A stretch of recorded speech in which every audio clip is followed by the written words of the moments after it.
India's largest digital media network SumanTV తో చేతులు కలపండి ఫ్రాంచైజ్ ద్వారా లోకల్ మీడియా పార్ట్నర్ అవ్వండి. నమస్తే రేవంత్. నమస్తే అండి. రేవంత్, మొన్న ఈ మధ్య మా ఫ్రెండ్ ఒక అతను హైదరాబాద్ అవుట్స్కట్స్ లో ఒక 50 లక్షల రూపాయలు పెట్టి ఒక విల్లా ఒకటి కొన్నాడు. సరే, మంచి విల్లా కొన్నాడు కదా అని చెప్పి ఫ్రెండ్ అని కలిసినప్పుడు ఏదైనా మంచి స్టార్ హోటల్లో దావత్ ఇవ్వరా బాబు అని అడిగాను. రే, దావత్ సంగతి కాదురా బాబు, నేను నెక్స్ట్ 20 years పాటు నెలకి ఒక 40-45 వేల రూపాయలు వడ్డీ అంటే బ్యాంకుకి లోన్ కట్టాలి. ఏం అర్థం అవ్వట్లేదు. ఇంకొక 20 years అంటే నాకు అప్పటికి ఒక 50-55 వచ్చేస్తాయి. అదే దిగులుగా ఉంది. టెంప్ట్ అయిపోయి ఏదో స్టేటస్ సింబల్ చూపించుకుందాం అని చెప్పేసి 50 లక్షలు పెట్టి కొన్నాను. నెక్స్ట్ ఒక 50 లక్షలు ఈఎంఐ కట్టాలి. మొత్తం ఒక 1 కోటి రూపాయలు వదిలిపోతుంది. ఒకవైపు ఏమో పిల్లలు ఎదుగుతున్నారు, చదువులు ఉన్నాయి. ఇంకో వైపు ఏమో ప్రతి నెల 40-45 వేలు ఈఎంఐలు కట్టాలి. ఏం అర్థం కావట్లేదురా బాబు, మెంటల్ ఎక్కిపోతుంది.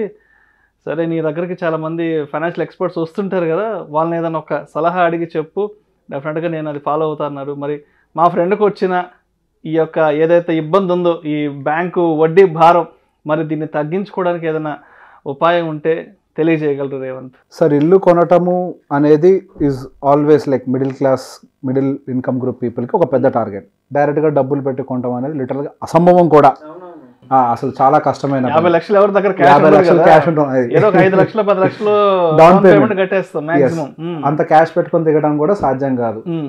లోన్లోకి బై డిఫాల్ట్గా వెళ్ళిపోతూ ఉంటాము. అండ్ లోన్ అమౌంట్ కూడా చాలా హెవీగా ఉంటూ ఉంటుంది. వాళ్ళందరికీ ఒక పెద్ద కన్సర్న్ ఏముంటుంది అని అంటే, కష్టపడి ఇల్లు కొంటాము, ఒక 50 లక్షల రూపాయలు కనుక లోన్ పెట్టాము అని అంటే 20 సంవత్సరాలకి యావరేజ్గా ఒక 9% ఇంట్రెస్ట్ రేట్ చొప్పున చూసుకుంటే దాదాపు 45,000 రూపాయలు ఈఎంఐ పేయబుల్ యావరేజ్గా వస్తూ ఉంటుంది. 45,000 రూపాయలు మనం ఇంటికి ఈఎంఐ 20 సంవత్సరాల పాటు పే చేస్తూ ఉంటే ఇంకా నేను అదనంగా ఏం సేవ్ చేయగలుగుతాను? నేను ఇక్కడ 50 లక్షలకు కొని ఇంకొక 50 లక్షల రూపాయలు వడ్డీ లాస్ అవుతున్నాను. దాదాపుగా 1 కోటి రూపాయలు 20 సంవత్సరాలు కష్టపడి పే చేస్తూ ఉన్నాను. 20 సంవత్సరాలు 1 కోటి రూపాయలు పే చేస్తూ పోతూ ఉంటే ఇంకా నా దగ్గర ఏమి సేవింగ్స్ ఉండవు అదనంగా.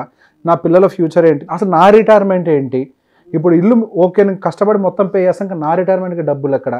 ఇంతకుముందు అంటే అట్లీస్ట్ గవర్నమెంట్ ఎంప్లాయీస్కి పిఎఫ్లు వస్తుండేవి, ఇప్పుడు అవి కూడా లేవు. సో అసలు ఇంకా ఇల్లు కొనటము, దాని ఈఎంఐ కట్టడమే ఒక లైఫ్ టైం అచీవ్మెంట్ లాగా మారిపోతూ ఉంది. సో ఈ ప్రాబ్లం బేసిక్గా మీ ఫ్రెండ్ అనే కాదు, చాలామంది కండిషన్స్లో ఇలానే ఉండిపోయింది. దీనికి ఒకే ఒక రూల్, 10%. మీరు ఎంత ఈఎంఐ అయితే పే చేస్తున్నారో దానికి ఒక 10% ఫిగర్ తోటి, అంటే 45,000 రూపీస్ యావరేజ్ ఈఎంఐ వస్తుంది మీ ఫ్రెండ్కి 50 లక్షల రూపాయలు అంటే. 45,000 and 10% అంటే 4,500 రూపాయలు ప్రతి నెల ఎస్ఐపి రూపంలో పే చేయాలి.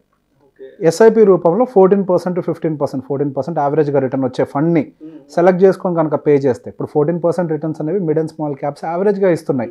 ఇన్ఫ్యాక్ట్ అవి ఎక్కువ కూడా వస్తాయి. బట్ మన బ్యాడ్ టైం తోటి ఒక బ్యాడ్ ఫండ్ సెలెక్ట్ చేసుకున్నప్పటికీ కూడా mid and small cap funds bad కూడా 14% రిటర్న్స్ ఇస్తున్నాయి.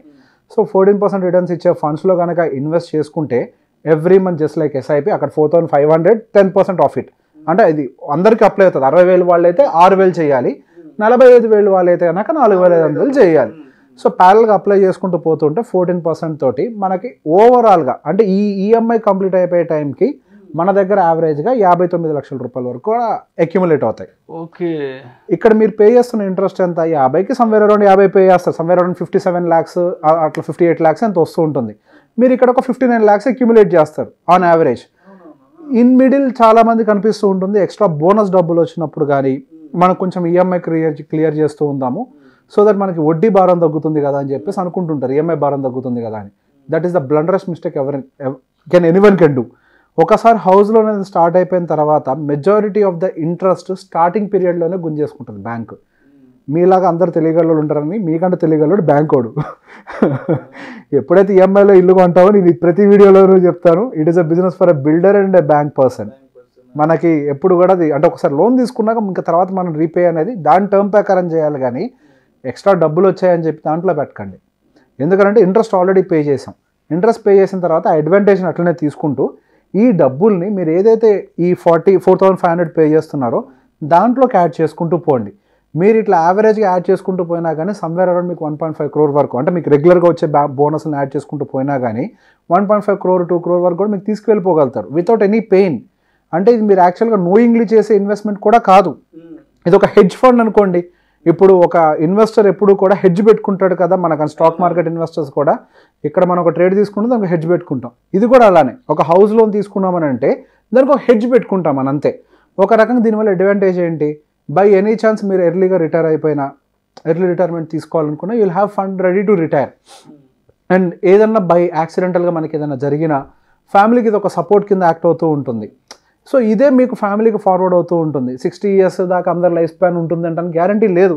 ఈఎంఐ కట్టేదాకా బతికిన తర్వాత మనకి ఏదైనా జరిగింది, మన నెక్స్ట్ మిసెస్ కావచ్చు వాళ్ళందరికీ కూడా ఇది ఒక రిటైర్మెంట్ ఫండ్ లాగా ఉంటుంది. దాని యాస్టీస్గా మన ఎస్డబ్ల్యూపీ యాక్టివేట్ చేసుకున్నా కానీ మనకి ఒక రెంటల్ ఇన్కమ్లా దాని నుంచి వస్తుంది. ఉండటానికి మీరు ఇల్లు కొనిచ్చారు, బతకటానికి దీని నుంచి ఎస్డబ్ల్యూపీ యాక్టివేట్ చేసి పెడతారు. ఒక ₹1 కోటి ఫండ్ క్రియేట్ చేశారు, ఒక 6% యాన్యువల్ విత్డ్రావల్ ప్లాన్ యాక్టివేట్ చేసాం అనుకోండి. 6% అని అంటే నెలకు వచ్చరికి ₹50,000 వస్తూ ఉంటాయి. సొంత ఇల్లు ఉంది, 50,000 ఒక మంచి బతకడం పెద్ద సమస్య కాదు. పిల్లలు వాళ్ళ దారి వాళ్ళు చూసుకుంటుంటారు. Your missus will be safe. ఇల్లు కొంటున్నారు, సేఫ్టీని క్రియేట్ చేస్తున్నారు. But the rule is 10%. And extra bonus డబ్బుల్ని లోన్ క్లియర్ చేయకుండా ఆ బోనస్ డబ్బులు తీసుకొచ్చి మీరు ఎస్ఐపిస్లోనే ఇన్వెస్ట్ చేసుకోండి. ఇఫ్ యూ డూ దిస్ మీకు ఫినాన్షియల్ స్ట్రెస్ రిటైర్మెంట్ టైంకి ఉండదు. ఐ లిటరల్లీ బెట్ 90% ఈ స్ట్రెస్లోకి చాలామంది వెళ్తారు. Because they are just going through EMIs పెట్టేస్తున్నారు చేస్తున్నారు కానీ there are no other savings. Retirement plan ఎంతమందికి ఉంది అని అంటే 90% లేరు.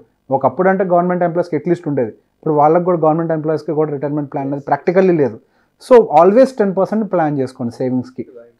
That's how your friend can solve this problem. Thank you so much Revanth. మా ఫ్రెండ్కి వచ్చిన కష్టానికి మీరు ఒక మంచి సులువైన ఉపాయాన్ని తెలియజేశారు.